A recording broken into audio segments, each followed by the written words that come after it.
Olá, sejam bem-vindos de volta. Eu sou Felipe Novaes, professor de Direito Civil, e a gente continua falando sobre a ausência e a sucessão provisória.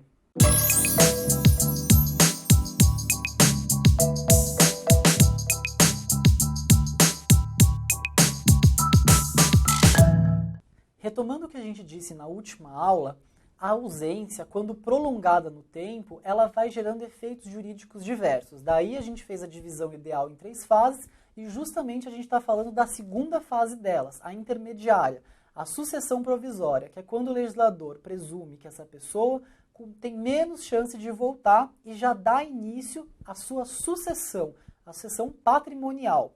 E o ordenamento jurídico já passa a presumir com maior grau de certeza que essa pessoa deixou de existir. Então, inicialmente, a gente vê aqui, importante traçar algumas diferenças entre o Instituto da Curadoria e o Instituto da Sucessão Provisória. Quando a gente fala em curadoria, a gente está falando em alguém, né? A curadoria aqui, ou o mandatário, tá? Quando há um curador ou um mandatário, que a gente já viu, né? Que é um procurador ou um representante, ficou feio aí, mas pelo menos dá para entender, né?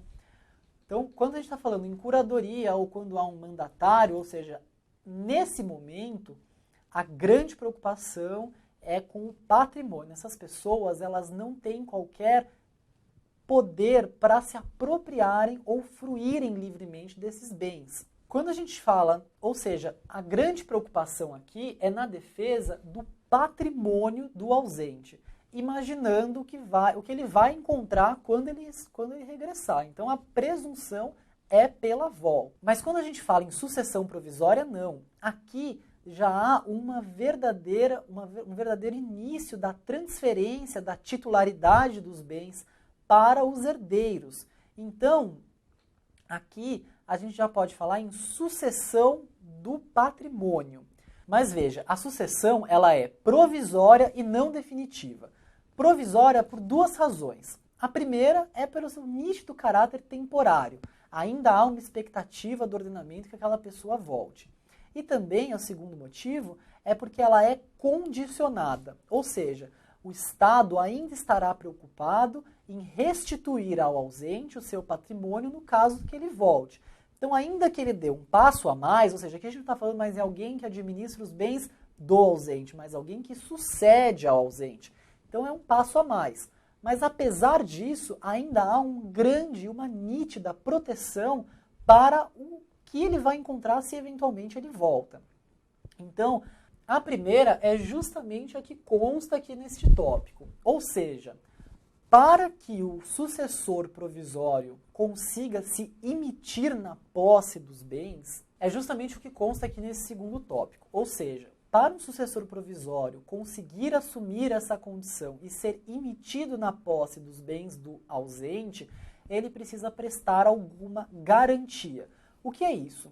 Ele vai dizer para o juiz que ele tem condições, e mais do que dizer, ele vai provar para o juiz que ele tem condições de restituir aquilo que ele está recebendo como sua parte no quinhão, ou seja, na divisão da herança. Então, olha, juiz, em relação à parte que me cabe, a que eu tenho direito, eu vou te dar uma prova de que, se eventualmente ele voltar, ele vai ter exatamente aquilo que ele deixou. E essa garantia que é feita perante o estado do juiz. Como? De diversas formas. A lei cita, é um rol exemplificativo, mediante penhores ou hipotecas equivalentes ao quinhões respectivos. Então, olha, juiz, eu tenho uma casa na praia, etc., eu ofereço ela como garantia na hipótese de retorno, e se esse ausente retornar, eu não consegui devolver exatamente aquele bem para ele. Por que a lei coloca essa necessidade de garantia? Porque na sucessão provisória, o grau de disponibilidade que os sucessores vão ter em relação àquele bem são muito maiores do que na curadoria. Como eu disse, eles não estão mais agindo em nome do ausente, eles já estão agindo em nome próprio. Então a possibilidade de fruição daquele patrimônio já se torna muito maior. O Estado juiz, ele já se desonera no controle, em boa medida, do controle do que acontece naqueles bens, mas ainda não totalmente. É importante a gente pensar também nas regras que constituem uma exceção a essa garantia. Ou seja, os descendentes, ascendentes ou o cônjuge do ausente não precisarão prestar garantias. Ah, mas por quê? Porque eles já são os herdeiros naturalmente esperados. Então o sistema ele vai entender o seguinte, olha só como naquele cotejo há um privilégio maior desse segundo pilar. O que o legislador vai entender? Olha, aqui a gente já pode abrir um pouco mais mão do controle, porque eles, no caso da morte, que a gente já está presumindo com um grau maior de certeza que pode ter acontecido, essas pessoas é as que naturalmente receberiam esse patrimônio. Então, a elas, essa regra da garantia não se aplica. Bom, o artigo 30, em seu parágrafo 1º, é muito claro em relação a isso. E ele diz também que aquele que tem o dever de prestar a garantia e não possa fazê-lo, ele será, ou não queira fazê-lo, evidentemente, ele será excluído. Então, os bens que ele não puder assumir, então vamos supor, tem ali um herdeiro presumido, etc., ele está no rol dos legitimados, mas ele não pode prestar garantia. Então, o que vai acontecer? Esses bens vão ser mantidos sob a administração do curador ou de outro herdeiro designado pelo juiz e que possa prestar essa garantia. Então, no caso, por exemplo, de um herdeiro que não é descendente, ascendente ou cônjuge e não possa prestar essa garantia, ele vai ser excluído dessa fase e vai ser preterido em relação ao outro que teria direito e que possa prestar essa garantia.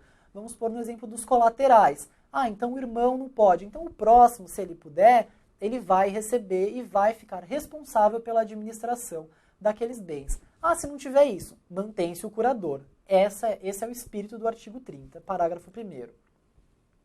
O parágrafo 2º confirma aquilo que eu disse, que os cônjuges ascendentes, que os cônjuge, o descendente e o ascendente, só têm a obrigação de provar a sua qualidade de herdeiro. Posto isso, não precisarão da garantia para serem emitidos na posse dos bens daquele que está ausente. Além disso, a lei vai fazer uma ressalva com relação aos bens imóveis. Veja, a lei vai dizer que os bens imóveis não poderão ser alienados ou hipotecados, salvo no caso de desapropriação, porque veja, esse é um ato de força maior do Estado, a desapropriação, em nome do interesse público, ou quando o juiz ordenar, e mesmo assim ele impõe um dever de observância pro próprio juiz. O juiz só pode ordenar essa alienação ou gravar em hipoteca para salvar-lhes da ruína, então visando a própria preservação do bem, mais uma vez preocupando com o que o ausente vai encontrar caso eventualmente ele regresse. Além disso, diz que os sucessores provisórios, quando empossados dos bens do ausente, vão representá-los em juízo, ativa e passivamente. Além disso, diz que os sucessores provisórios, quando forem empossados dos bens, irão representar o ausente ativa e passivamente, e contra eles, ou seja, contra os sucessores, é que vão correr as ações ajuizadas e as que forem ajuizadas contra o ausente. Veja, aí, isso consta no artigo 32 para quem está acompanhando pelo Código. Veja, nesse momento, a legislação ela se preocupou, inclusive, com o andamento do sistema processual em si, porque não dá para as ações ficarem paradas no momento em que alguém deixa de ter o paradeiro conhecido. Então, já que a lei deu um passo a mais na presunção de uma possível e eventual morte dessa pessoa, ela também vai dar uma determinação para aqueles que o sucederem provisoriamente, e nesse caso esse ônus, incumbindo eles dessa representação judicial, tanto ativa quanto judicialmente, ou seja, eles passam a ter capacidade processual para agir em nome. Ou seja, eles passam a ter capacidade processual para agir em nome daqueles bens que um dia foi do ausente. Então a gente já está vendo que a lei está caminhando no sentido de retirar todas aquelas atribuições jurídicas que o ausente tinha e passá-los para os demais. Na próxima aula a gente continua falando de sucessão provisória. A gente vai ver que ainda tem mais algumas coisas, alguns detalhes juridicamente relevantes e que podem cair na sua prova. Mas vejam que o mais importante é a gente entender essa contextualização, porque aí, seja o que o examinador quiser te perguntar, e você conseguindo colocar naquelas etapas, pelo menos umas 2 alternativas erradas você já consegue matar de cara e isso facilita, ok? Por fim, antes de encerrar, mais uma vez o convite para que vocês compartilhem, se inscrevam aqui no GTUSP, comentem nos vídeos se for o caso, curtam o nosso vídeo e também, é claro, se estão gostando das aulas, que comuniquem eventualmente algum colega que queira e esteja se preparando para o exame de ordem, para ele contar com a nossa ajuda para atingir a aprovação. Obrigado, gente, pela atenção e até a próxima aula.